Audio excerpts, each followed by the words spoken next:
Bihar news में स्वागत है आपका दोस्तों। मैं फिरदौस गनी और आप देख रहे हैं केडीवी लाइव। दोस्तों आज हो चुका है 30 मार्च 2024। तो आज की पूरे बिहार की टॉप न्यूज लेकर आए हैं आपके लिए। दोस्तों वीडियो शुरू करने से पहले आपके लिए खुशखबरी है कि केडीवी लाइव का ऐप आ चुका है। आप केडीवी लाइव ऐप के माध्यम से बिहार की तमाम तर खबरों को देख सकते हैं 1 मिनट में, सिर्फ 1 मिनट में। अगर उसी खबर को आप यूट्यूब या फिर फेसबुक में देखते हैं किसी भी चैनल पेज पर, तो आपसे 3 मिनट 4 या 5 मिनट ले लिया जाता है। लेकिन केडीवी लाइव ऐप में उसी खबर को मात्र 1 मिनट में दिखाया जाता है, वो भी वीडियो के द्वारा। तो आप अभी जाइए प्ले स्टोर पर सर्च कीजिएगा केडीवी लाइव लिख करके, आ जाएगा, उसको इंस्टॉल कीजिए और अपना अकाउंट बना लीजिए। तो चलिए फिर बढ़ते हैं आज की खबरों की ओर।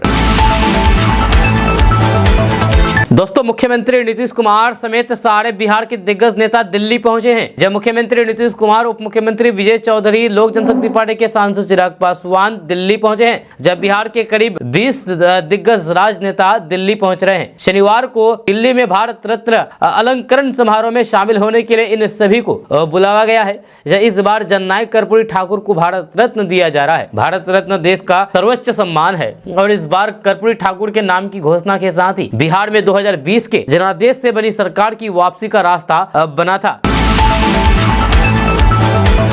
दोस्तों पूर्णिया लोकसभा सीट लालू प्रसाद की पार्टी आरजेडी के खाते में चली गई है। इसके बाद पप्पू यादव ने सीधे तौर पर यह कह दिया है कि पूर्णिया में कांग्रेस का झंडा ही फहरेगा। जब उनके इस बयान के मायने को समझा जाए तो उन्होंने साफ इशारा कर दिया है कि वे किसी भी कीमत पर पूर्णिया नहीं छोड़ेंगे। अब देखना होगा कि पप्पू यादव की इस अदावत का विपक्षी दलों के गठबंधन पर कितना असर पड़ता है। आपको बता दूं कि बिहार की पूर्णिया सीट को लेकर के कांग्रेस बनाम आरजेडी की जंग छिड़ी हुई है। जब कांग्रेस नेता पप्पू यादव ने साफ साफ कह दिया है कि वह पूर्णिया में कांग्रेस का झंडा स्थापित करके ही रहेगा। पप्पू यादव ने कहा है कि मेरा एक ही लक्ष्य है और यह सुनिश्चित करना कि कांग्रेस बिहार में 40 सीटें जीते। मुझे कांग्रेस से कोई भी अलग नहीं कर सकता। मैं बिहार में महागठबंधन को मजबूत करने के कांग्रेस नेतृत्व के फैसले का स्वागत करता हूं। हालांकि पप्पू यादव अपने उस बयान पर कायम रहे कि मैं मर जाऊंगा पर कांग्रेस से अलग नहीं होऊंगा और दुनिया छोड़ दूंगा पर पूर्णिया नहीं छोड़ूंगा। पप्पू यादव के इस बयान से यह समझा जा सकता है कि पूर्णिया सीट को लेकर के विवाद अभी खत्म नहीं हुआ है। वह अभी भी इस सीट से चुनाव लड़ने के लिए अड़े हुए हैं। देखना होगा कि ये लड़ाई अभी और कितनी लंबी चलती है। 26 अप्रैल को बिहार के पूर्णिया में वोटिंग होनी है, जिसके लिए नामांकन शुरू हो चुका है।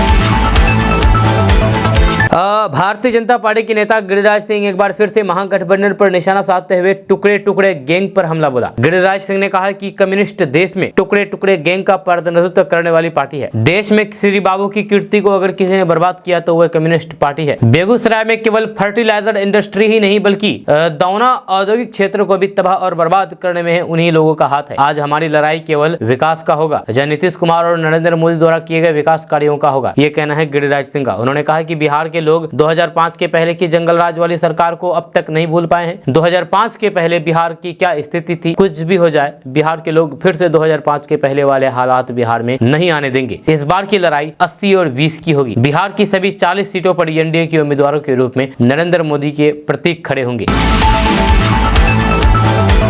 दोस्तों बिहार के भागलपुर से एक हैरान कर देने वाला मामला सामने आया है, जिसमें केवल फोन छीनने पर पत्नी घर छोड़ करके फरार हो गई। मामला पुलिस स्टेशन पहुंचने के बाद भी अब तक कोई भी सफलता नहीं मिली है। जब भागलपुर में 5 बच्चों की मां को उसके पति ने मोबाइल पर किसी अन्य लोगों से बात करते हुए रोका, फिर मोबाइल छीन लिया, उसके बाद दूसरे लोगों से मोबाइल पर बात करने का विरोध किया, तो फिर महिला अपने 5 बच्चे को छोड़ करके फरार हो गई। जब महिला कई दिनों से गायब है, इसकी सूचना को लेकर के उनके पति वरिष्ठ पुलिस अधीक्षक के कार्यालय पहुंचे। साथ ही उन्होंने बताया है कि इसकी शिकायत नवगछिया स्थित इस्माइलपुर थाने में की है। जो उनका कहना है कि वहां कुछ भी रिस्पांस नहीं मिला है, उल्टे मुझे वहां से डांट डपट करके भगा दिया गया है। जब पीड़ित पति ने मीडिया से बात करते हुए बताया है कि मुझे कई दिनों से अपनी पत्नी पर शक था कि वह मोबाइल पर किसी से बात करती है, बस इसी का विरोध किया था और फिर मोबाइल छीन लिया था। मेरी पत्नी तकरीबन 15 दिनों से घर से गायब है। हम लोगों ने आस पड़ोस के साथ साथ रिश्तेदार से भी बात की, लेकिन अभी तक कुछ भी पता नहीं चल पाया है। ताजा मामला भागलपुर के नवगछिया स्थित इस्लामपुर का है। दोस्तों अगर आप बिहार के रहने वाले हैं और घर बैठे जमीन का नक्शा मंगाना चाहते हैं तो आपके लिए बड़ी खबर है, क्योंकि बिहार में अगर किसी व्यक्ति को जमीन का नक्शा चाहिए तो वो उसे ऑनलाइन के द्वारा अपने घर पर मंगा सकते हैं। ताजा रिपोर्ट्स के मुताबिक बिहार के लोगों को जमीन का ओरिजिनल नक्शा ऑनलाइन के द्वारा उपलब्ध कराया जा रहा है। हालांकि ये प्रक्रिया बहुत पहले से चल रही है, बिहार सरकार ने लागू किया है, लेकिन अभी भी बहुत सारे लोगों को इसके बारे में नहीं पता है। खबर के अनुसार बिहार में पहले जमीन के नक्शे से संबंधित कोई भी काम होता था तो फिर लोगों को पटना में स्थित गुलजार बाग की कचहरी के चक्कर लगाने पड़ते थे, लेकिन नई व्यवस्था के तहत अब लोगों के घर पर जमीन का नक्शा पहुंच रहा है। आपको बता दूं कि बिहार के लोग ऑनलाइन के द्वारा घर बैठे जमीन का नक्शा मंगवाना चाहते हैं तो फिर एक बार में 5 शीट नक्शा मंगवा सकते हैं, जिसमें एक शीट की कीमत 250 रुपए निर्धारित किया गया है। इसको लेकर के दिशा निर्देश भी जारी कर दिया गया है। जहां अगर आप भी अपने घर बैठे अब किसी भी जमीन का नक्शा मंगाना चाहते हैं तो आप DLRS बिहार के ऑफिशियल वेबसाइट को सर्च करें। सर्च करने के बाद आपको होम पेज पर ही डोर स्टेप डिलीवरी की ऑप्शन दिखाई देगा, उस पर आपको क्लिक करना है। अब आपको सबसे पहले सर्च मैप हेयर का फॉर्म मिलेगा, उसमें आपको जिस भी जगह का नक्शा चाहिए वो जानकारी भरना है। उसके बाद आपको उस नक्शे को ऐड कार्ड पर क्लिक करना होगा और फिर ऑनलाइन के माध्यम से पेमेंट को जमा करना होगा। उसके बाद आपके दिए गए एड्रेस पर स्पीड पोस्ट के जरिए नक्शा घर पहुंच जाएगा। आपको अब भाग दौड़ करने की जरूरत नहीं है, अब आपको पटना जाने की जरूरत नहीं है, अब आप घर बैठे ही नक्शा मंगवा सकते हैं। दोस्तों होली तो खत्म हो गई है, लेकिन होली पर जो व्यक्ति बाहर से घर आए, अपने होली मनाने के लिए अपने घर आए थे, अब वो होली खत्म होने के बाद बाहर जाने वाले हैं और बहुत सारे लोग बाहर जा रहे हैं। लेकिन सबसे ज्यादा परेशानी हो रही है ट्रेन को लेकर, क्योंकि ट्रेन में भीड़ इस कदर बढ़ गई है कि लोगों को जगह नहीं मिल पा रही है। जी हाँ, आपको बता दूं कि बिहार के ट्रेनों में इन दिनों खचाखच भरी हुई रहती है। जब होली में दूसरे प्रदेशों से अपने घर आए बिहार के लोग अब वापस काम करने के लिए लौटने लगे हैं। पटना जंक्शन पर लगने वाली ट्रेनों में यात्रियों की भीड़ इस कदर उमड़ पड़ी है कि कोच में पैर रखने की जगह नहीं दिखती है। जब कई ट्रेनों में यात्री किसी तरह अपने लिए जगह बनाते दिखे हैं, जिसे जहां मिला वो वहीं से खड़े हो जाते हैं, या फिर जिसे जहां से जगह मिली वो वहीं घुस करके अपने लिए जगह बनाते दिखते हैं। वहीं पर स्लीपर बोगी में भी यात्री ठसाठस भरे दिखे। जुगाड़ बर्थ के सहारे भी लोग यात्रा कर रहे हैं, अपने गमछे या चादर का झूला बना करके सफर कर रहे हैं।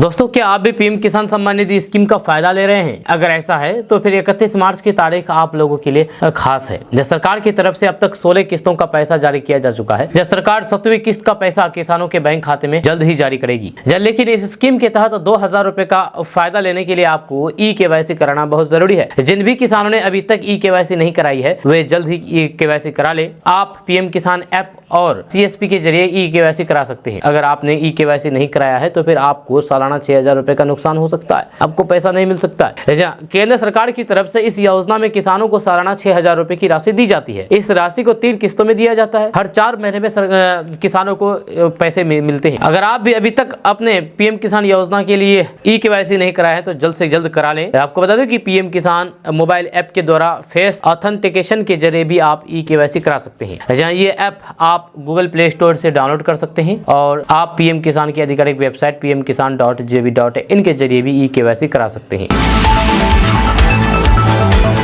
कांग्रेस के लिए हमेशा मजबूती के साथ खड़े रहने वाले लालू प्रसाद यादव बिहार में अब कांग्रेस के साथ खेल करते हुए देखे जा रहे हैं। जब कांग्रेस से पप्पू यादव और बेगूसराय से कन्हैया कुमार का टिकट काट करके लालू प्रसाद यादव ने साबित कर दिया कि कोई कद्दावर नेता उन्हें कांग्रेस का कतई पसंद नहीं करते हैं। जब कहा जा रहा है कि कांग्रेस पप्पू यादव का इस्तेमाल सीमांचल में अपनी सियासी जमीन मजबूत करने के लिए करना चाह रही थी, वहीं पर अगरों में वापस पैठ बनाने के लिए कांग्रेस कन्हैया कुमार को बेगूसराय से लड़ाना चाहती थी। लेकिन कांग्रेस की रणनीति को भांप करके लालू प्रसाद यादव ने दोनों नेताओं के पैर कतर दिए और कांग्रेस को घुटनों पर ला खड़ा कर दिया। सीमांचल के 4 जिलों मुस्लिम आबादी 40% से लेकर के तकरीबन 65% है। इसीलिए कांग्रेस पप्पू यादव की पार्टी का कांग्रेस में विलय कराकर के पूर्णिया से लड़ाने की सोची थी। पप्पू यादव कोसी सीमांचल में एक्टिव रहे हैं और फिर पिछले 1 साल से पूर्णिया में अपने लिए कड़ी मेहनत करते हुए देखे जा रहे थे। माना जा रहा था कि पप्पू यादव को आगे करके कांग्रेस OBC और फिर दलितों में भी पैठ बनाने में कामयाब रहेगी। वही तेलंगाना और कर्नाटक के चुनाव परिणाम के बाद मुसलमान कांग्रेस की तरफ टकटकी लगा करके देख रहे हैं। लेकिन कांग्रेस की सारी योजना धरी की धरी रह गई। कांग्रेस RJD पर दबाव बनाती उससे पहले ही RJD ने पूर्णिया से बीमा भारती को उतार करके पप्पू का खेल खराब कर दिया। जाहिर है कांग्रेस की सोच धरी की धरी रह गई है और कांग्रेस लालू प्रसाद के आगे घुटनों पर खड़ी दिख रही है। दरअसल ऐसा लालू प्रसाद यादव ने बेगूसराय में कन्हैया कुमार के साथ भी किया है। जब कन्हैया मुसलमानों में काफी लोकप्रिय देखे गए हैं, जब उनकी अच्छी खासी भीड़ देखी जा रही है सभा में। जब कांग्रेस कन्हैया कुमार के सहारे अगरों मुसलमानों और फिर BJP विरोधी वोटों में विश्वास जमाने की सोच रहा था, लेकिन लालू प्रसाद यादव को ये दोनों नेता इतने नापसंद दिखे कि इनकी टिकट काट करके बिहार में चलता करने में लालू प्रसाद यादव ने कोई भी कसर नहीं छोड़ी है। जाहिर है एक क्षत्रिय दल के तौर पर लालू प्रसाद इन दोनों नेताओं को कांग्रेस के रिवाइवल के लिए गंभीर तौर पर देख रहे हैं। इसलिए लालू प्रसाद के माई समीकरण को तोड़ने का दम इन दोनों नेताओं में है। जाहिर है लालू प्रसाद बिहार में कांग्रेस के पक्ष में ऐसा समीकरण बनता रास्ता नहीं दिख रहा है। इसीलिए पप्पू यादव और फिर कन्हैया कुमार को बेटिकट करके लालू प्रसाद यादव ने आरजेडी और अपने बेटे तेजस्वी की राजनीति की डगर पर संभावित खतरों को किनारा कर दिया है। दोस्तों, भारत में लोग पुलिस से काफी डरते हैं। जहाँ आपने अक्सर सड़कों पर घूमती गाड़ियों पर पुलिस लिखा हुआ पड़ा होगा। जब कार या फिर बाइक के ऊपर पुलिस लिखा हुआ रहता है तो फिर लोग उसे ट्रैफिक या फिर भीड़ भाड़ में पास दे देते हैं। लोग अक्सर अपनी गाड़ी पर पुलिस या प्रेस लिख करके इसका नाजायज फायदा भी उठाते हैं। बीते दिनों सोशल मीडिया पर बिहार के बक्सर का एक वीडियो शेयर किया गया है। इसमें एक युवक अपनी बाइक पर पुलिस लिख करके घूम रहा था। शख्स ने अपनी बाइक के ऊपर पुलिस लिखवा रखा था। जब बिहार में अक्सर लोग अपनी गाड़ियों पर पुलिस लिख देते हैं या इसके बाद वे खुलेआम बिना हेलमेट के घूमते हैं। ऐसे ही एक शख्स को बीते दिनों बिहार के बक्सर में डीएसपी ने पकड़ लिया। यह शख्स ने अपनी बाइक के आगे पुलिस लिखवा कर रखा था। इसके बाद वह बिना हेलमेट के ही सड़क पर ड्राइव कर रहा था। जब उनसे पूछा गया कि उसने बाइक पर पुलिस क्यों लिखवाया है तो उसके जवाब ने सबको हैरान कर दिया। यह टोल में एक भैया है, दारोगा बक्सर के डीएसपी आफाक अंसारी ने शख्स को सड़क के किनारे रुकवाया। शख्स बिना हेलमेट के ड्राइव कर रहा था। जब पुलिस ने उसे रोका और बाइक किनारे लगवाया, उसे देखने के बाद डीएसपी ने उनसे पूछा है कि क्या वे पुलिस में है। इसके जवाब में शख्स ने इस बात से इनकार किया। जब इससे पूछा गया है कि फिर क्यों उसने बाइक पर पुलिस लिखवाया है तो उसने बड़ा मजेदार जवाब दिया है। शख्स ने कहा कि उसके मोहल्ले में एक भैया दारोगा है, इसलिए उसने अपनी बाइक पर पुलिस लिखवा लिया है। शख्स के मुंह से ऐसा जवाब सुनकर के डीएसपी भी अपनी हंसी नहीं रोक पाए। शख्स को वार्निंग भी दी गई, साथ ही उसे हिदायत दी गई कि वह जल्द से जल्द बाइक से पुलिस का स्टिकर हटा दे। इसके बाद शख्स को जाने दिया गया। दोस्तों, बिहार बोर्ड मैट्रिक का रिजल्ट 31 मार्च के आसपास जारी कर सकता है। जहाँ वो उम्मीद जताई जा रही है कि कक्षा 10वीं की परीक्षा में शामिल हुए छात्रों का इंतजार जल्द ही खत्म हो जाएगा। परिणाम की घोषणा बिहार स्कूल परीक्षा बोर्ड के अध्यक्ष श्री आनंद किशोर द्वारा मार्च 2024 के अंतिम सप्ताह में बिहार बोर्ड मैट्रिक परिणाम की घोषित करेंगे। बिहार 10वीं परिणाम की तारीख और फिर समय की आधिकारिक घोषणा बिहार बोर्ड के आधिकारिक एक्स अकाउंट के माध्यम से की जाएगी। परिणाम जारी होने के छात्र आधिकारिक वेबसाइट result.biharboardonline.com और फिर बिहार बोर्ड online.biharboard.bihar.gov.in पर जाकर के देख सकते हैं। दोस्तों, बिहार के चुनावी मैदान में मायावती की एंट्री हुई है। आपको बता दूं कि लोकसभा चुनाव को लेकर के बिहार के सियासी मैदान में मायावती की पार्टी बसपा के उतर जाने से मुकाबला रोचक हो गया है। जब पहले चरण के चुनाव के लिए एनडीए और फिर महागठबंधन के उम्मीदवार चुनावी रण में उतर चुके हैं। इसी बीच उत्तर प्रदेश की पूर्व सीएम मायावती की पार्टी बसपा भी बिहार के सियासी समर में कूद गई है। जब बहुजन समाजवादी पार्टी ने बिहार के 4 सीटों पर अपने उम्मीदवार उतार दिए हैं। बसपा की ओर से उम्मीदवार उतारे जाने के बाद अब एनडीए और महागठबंधन दोनों की परेशानी बढ़ती हुई दिख रही है। जहां यूपी सीमा से लगी सीटों पर बसपा का प्रभाव रहा है। दरअसल लोकसभा चुनाव में मायावती की पार्टी बसपा ने बिना किसी गठबंधन के चुनावी मैदान में उतरने का फैसला किया था। यूपी के साथ साथ बिहार में भी बसपा ने अपने उम्मीदवार उतारना शुरू कर दिया है। मायावती ने बिहार की सियासत में एंट्री मारते हुए पहले चरण में होने वाले चुनाव में गया, औरंगाबाद, जमुई और फिर नवादा सीट से बसपा उम्मीदवारों ने गुरुवार को अपना नामांकन दाखिल कर दिया है। अब तक इन सीटों पर एनडीए और फिर महागठबंधन के बीच मुकाबला था, लेकिन बसपा के चुनावी मैदान में उतर जाने से कुछ सीटों पर त्रिकोणीय मुकाबला होने के आसार पैदा हो गए हैं।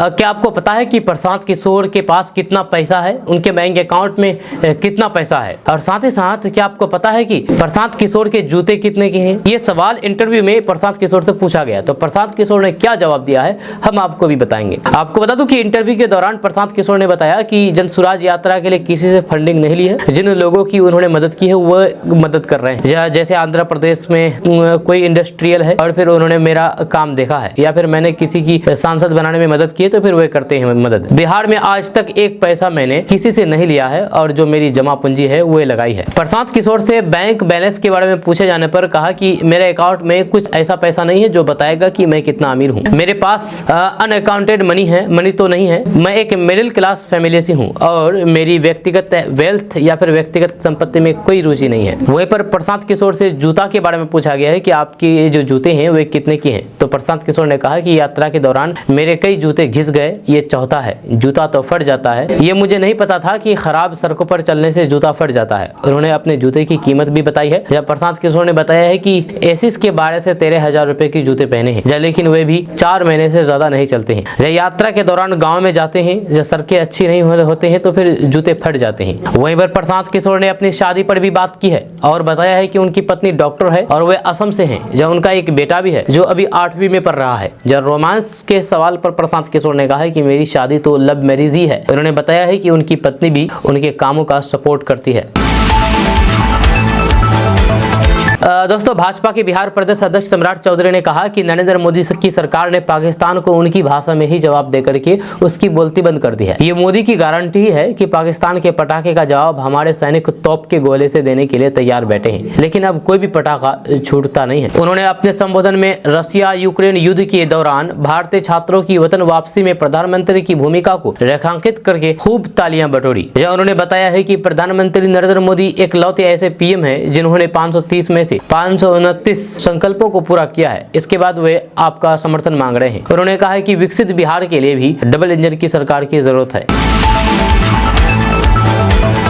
खबर किशनगंज से सामने आई है। किशनगंज शहर के ईरानी बस्ती के पास एक टीचर महिला से 3 लाख रुपए बाइक पर सवार 2 बदमाश ने छिनते की घटना को अंजाम देकर के फरार हो गए हैं। यह घटना के बारे में पीड़ित टीचर महिला मीनू कुमारी मोतीबाग निवासी ने बताया कि सीमेंट का कारोबार मेरे पति करते हैं, जहां पर कस्टमर के 1,20,000 रुपए दिए और उसके बाद हम लोग पश्चिम पाली स्थित SBI बैंक से 36,000 एवं हॉस्पिटल रोड स्थित बड़ौदा बैंक से 1,44,000 निकासी करके कुल 3 लाख रुपए लेकर के अपने पति के साथ स्कूटी से घर जा रही थी। इसी दौरान बाइक पर सवार 2 बदमाश ईरानी बस्ती के समीप आकर के मेरे हाथ से मेरे पैसे का बैग छीन करके फरार हो गया। हालांकि मामले को लेकर के पीड़ित टीचर टाउन थाना में घटना को लेकर के आवेदन देते हुए प्रक्रिया की जा रही है।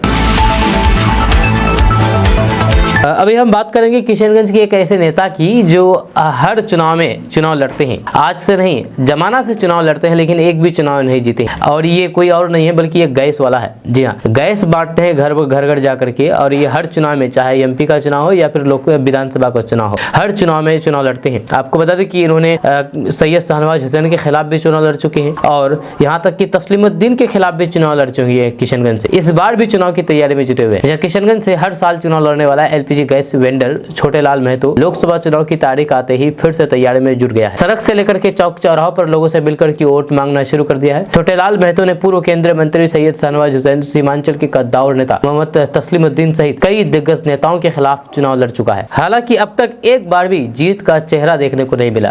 घर घर गैस सिलेंडर पहुंचाने के साथ ही ये पिछले 20 सालों से लोकसभा का चुनाव लड़ रहा है। 2024 में एक बार फिर से अपनी उम्मीदवारी पेश करने के लिए कमर कस ली है। निर्दलीय प्रत्याशी के तौर पर बहुत जल्द ही किशनगंज लोकसभा सीट से नामांकन भरने की बात सामने आ रही है। जय छोटे लाल की पत्नी गीता देवी बकरी और फिर मुर्गी पालन करती है, जब पैसे जमा करके चुनाव लड़ने में अपने पति को सहयोग करती है। गीता देवी ने कहा कि सालों से उनके पति चुनाव में अपना भाग्य आजमा रहे हैं, एक न एक दिन उन्हें सफलता जरूर मिलेगी। आपको बता दूं कि किशनगंज में दूसरे चरण में 26 अप्रैल को चुनाव होना है। छोटे लाल महतो ने कहा कि चुनाव लड़ने के लिए वे किसी तरह पैसे ही जमा करते हैं, जबकि कुछ पैसे तो जनता से चंदे के रूप में लेते हैं। ये जनता की सेवा करना उनका उपलक्ष्य है, उद्देश्य है। इसीलिए वह पिछले 2 दशक से यानी कि 20 साल से चुनाव में खड़े हो रहे हैं। अगर जनता उन्हें मौका देती है तो फिर वे गरीबों और फिर युवाओं के लिए काम करेंगे।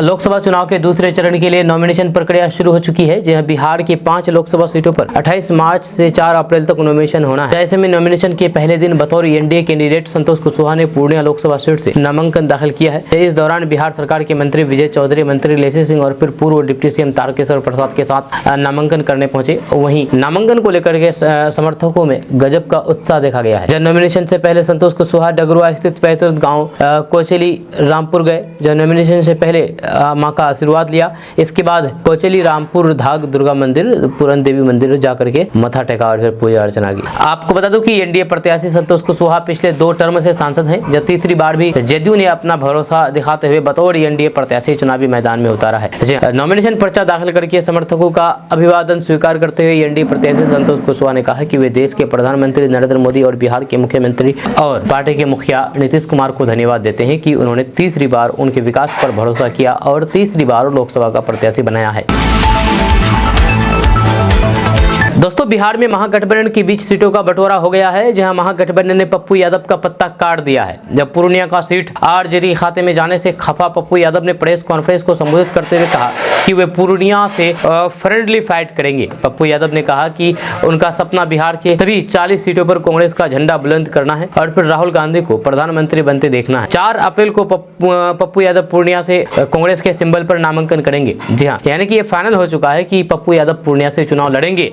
हालांकि उसको सीट टिकट नहीं मिली है महागठबंधन की तरफ से, लेकिन फिर भी वो कह रहे हैं कि नहीं हम चुनाव तो लड़ेंगे। आपको बता दूं कि पूर्णिया सीट को लेकर के महागठबंधन में चल रही खींचतान पर जदयू ने तंज कसा है। जब पार्टी सोशल मीडिया अकाउंट से लिखा गया है कि बिहार में इंडी गठबंधन का कैंपेन थीम पप्पू को पास कराएंगे, पप्पू को पीएम बनाएंगे पप्पू। जब पप्पू यादव को कांग्रेस से ही लड़ाने की मांग को लेकर के उनके समर्थक नारेबाजी करने लगे, जब कुछ समर्थक उनकी गाड़ी के सामने लेट गए और नारे लगाए। जब समर्थक पूर्णिया का सांसद कैसा हो पप्पू यादव जैसा हो और साथ दिया है साथ दो के नारे लगा रहे हैं। जब महागठबंधन से पप्पू का टिकट काटे जाने से समर्थक नाराज हैं। पूर्णिया सीट से एनडीए और महागठबंधन उम्मीदवार को समर्थकों ने डमी कैंडिडेट कहा है। पप्पू यादव ने कहा है कि मेरा संकल्प जनता की भावनाओं के साथ खड़े रहना है। जब राहुल गांधी को इस देश का प्रधानमंत्री बनाना दूसरा संकल्प है। सीमांचल की जनता अपने कांग्रेस के झंडा से प्यार करती है और फिर सीमांचल में कांग्रेस के झंडा को स्थापित करना मेरा पहला कर्तव्य है। हर परिस्थिति में पूर्णिया में कांग्रेस की जीत होगी। कांग्रेस का झंडा ही पूर्णिया में रहेगा। जहाँ मेरे जीवन के मरने जीने का एक ही संकल्प है कि कांग्रेस के नेतृत्व में बिहार के 40 सीट खड़ा करना है। इसलिए कांग्रेस के झंडा से ना मुझे कोई अलग कर सकता है और न ही मैं अलग होऊंगा।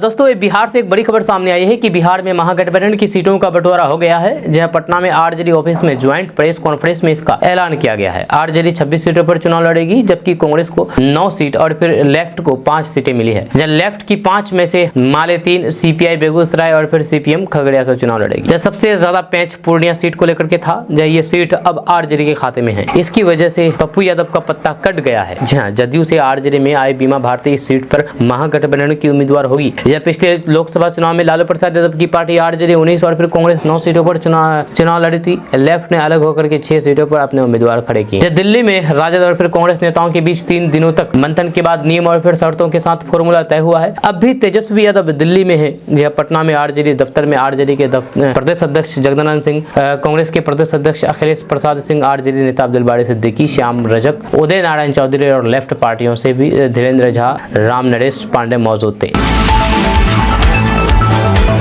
उत्तर प्रदेश के बांदा जेल में बंद मुख्तार अंसारी की कार्डियक अरेस्ट से गुरुवार रात जान चली गई। उसे उल्टी की शिकायत और फिर बेहोशी की हालत में रात 8:25 में जेल से रानी दुर्गावती मेडिकल कॉलेज ले जाया गया था, जहां 9 डॉक्टरों ने इलाज किया, लेकिन उसे बचा नहीं सका। बताया जा रहा है कि वे बैरक में बेहोश होकर के गिर गया था। मुख्तार के जान जाने पर भोजपुरी सिंगर नेहा सिंह राठौर ने सवाल उठाए हैं। उन्होंने सोशल मीडिया एक्स पर लिखा है कि कुछ दिन पहले मुख्तार अंसारी ने शिकायत की थी कि उनको जेल के खाने में जहर दिया गया है। आज उनकी जान चली गई। इस वक्त झारखंड के पूर्व मुख्यमंत्री हेमंत सोरेन और दिल्ली के मुख्यमंत्री अरविंद केजरीवाल दोनों जेल में हैं और केंद्र सरकार से उनके संबंधों की मधुरता तो जग जाहिर है। ऐसे में मुख्तार अंसारी की जान जाना खबर को बेहद गंभीरता से लेना होगा। वहीं पर तेजस्वी यादव ने भी सवाल उठाते हुए कहा है कि जांच एजेंसियों को इस पर खुद संज्ञान लेना चाहिए। इधर कांग्रेस नेता पप्पू यादव ने पूर्व विधायक मुख्तार अंसारी की जान जाने पर संस्थानिक हत्या बताया है। तेजस्वी यादव ने भी इस पर सवाल खड़ा किए हैं। उन्होंने भी सोशल मीडिया एक्स पर लिखा है कि यूपी के पूर्व विधायक श्री मुख्तार अंसारी के इंतकाल का दुखद समाचार मिला है। परवरदिगार से प्रार्थना है कि दिवंगत आत्मा को शांति तथा शोकाकुल परिजनों को दुख सहने की शक्ति प्रदान करे। जब कुछ दिन पहले उन्होंने शिकायत की थी कि उन्हें जेल में जहर दिया गया, जब फिर भी गंभीरता से नहीं लिया गया। प्रथम दृष्टि ये न्यायोचित और फिर मानवीय नहीं लगता है। यह संवैधानिक संस्थानों को ऐसे विचित्र मामला और फिर घटनाओं पर स्वतः संज्ञान लेना चाहिए।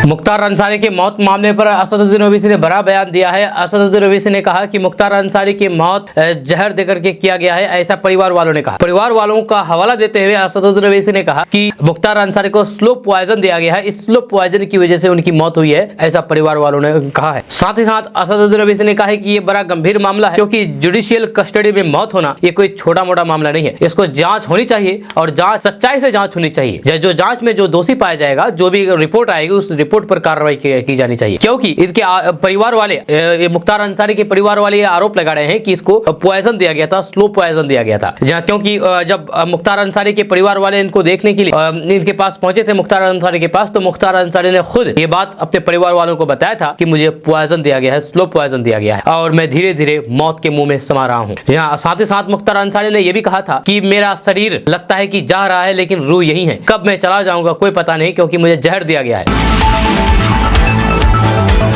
पूर्णिया से पप्पू यादव का टिकट काट दिया गया है। अब इसको लेकर के समर्थक जगह जगह नारेबाजी प्रदर्शन कर रहे हैं और यही नहीं, सड़क पर लेट लेट करके गुहार लगा रहे हैं, रो रहे हैं कि पप्पू यादव का टिकट क्यों काटा गया। ये नाइंसाफी है, ऐसा नाइंसाफी नहीं होनी चाहिए पप्पू यादव के साथ और पूर्णिया की जनता के साथ। पूर्णिया की जनता पूरी तरीके से पप्पू यादव के साथ है और पप्पू यादव का टिकट काटना यह दर्शाता है कि लालू प्रसाद यादव अपने परिवार के लिए सोचते हैं, किसी के लिए नहीं सोचते। क्योंकि पप्पू यादव पूर्णिया का बेटा है और वो पूर्णिया से सालों से मेहनत कर रहे हैं, पूर्णिया के जन जन के नेता है, उनको चाहने वाले बहुत हैं। साथ ही साथ आपको बता दूं कि आप जो मोबाइल स्क्रीन पर वीडियो देख रहे हैं, ये पप्पू यादव के समर्थक हैं जो सड़क पर लेट करके इसका विरोध कर रहे हैं कि उनका टिकट क्यों काटा गया है। पप्पू यादव और कन्हैया कुमार का टिकट काट के लालू प्रसाद यादव ने यह साबित कर दिया है कि बिहार में आरजेडी की सेवा, बिहार में किसी भी पार्टी का दाल नहीं गलने वाला है।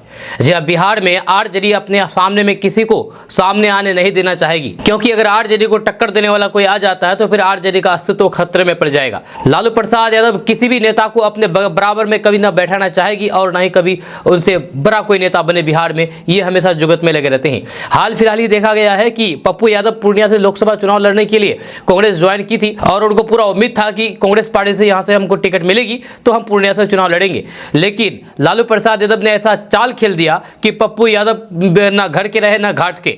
लालू प्रसाद यादव ने जेडीयू से बीमा भारती को अपने पाले में करके उन्हें लोकसभा के लिए टिकट दे दिया गया और पप्पू यादव का राजनीतिक अस्तित्व अब खतरे में पड़ गया है। यही हाल लालू प्रसाद यादव ने कन्हैया कुमार से भी किया है। कन्हैया कुमार जब महागठबंधन में शामिल हुए तो फिर बेगूसराय से उनका भी पट्टा कट गया है, उनका भी पट्टा काट दिया। लालू प्रसाद यादव का सीधा सीधा ये चुनौती है कि अगर आप राजनीति करना चाहते हो तो राजनीति करो और मेरे गुलाम बनकर के राजनीति करो, बराबर में किसी भी कीमत पर आने नहीं देंगे। जो भी अगर बराबर आने की सोचेगा तो उसका ऐसे ही पत्ता काट दिया जाएगा। लालू प्रसाद यादव आज से नहीं बल्कि जमाने से अपने बराबर किसी को भी नहीं आने देना चाहते हैं। आपको बता दूं कि लालू प्रसाद यादव जब मुख्यमंत्री पद से इस्तीफा दिया तो फिर अपने बीवी अनपढ़ पत्नी को सीएम की कुर्सी सौंप दी, जिससे बिहार लालू प्रसाद यादव की बीवी राबड़ी देवी पूरे बिहार को संभालने लगी, जो कि अनपढ़ थी। आपको बता दूं कि इधर बीजेपी लालू प्रसाद यादव पर परिवारवाद का आरोप लगा रहे हैं और वही परिवारवाद को चरितार्थ करते भी दिख रहे हैं लालू प्रसाद यादव। आपको बता दूं कि लालू प्रसाद यादव कांग्रेस का धीरे धीरे पर काटने में लगे हुए हैं। जी हाँ, खुद को बिहार में नंबर 1 बनाने के लिए कांग्रेस को धीरे धीरे खा रहे हैं, क्योंकि कांग्रेस का जो गढ़ माना जाता था औरंगाबाद सीट, वो भी उनसे छीन लिया है।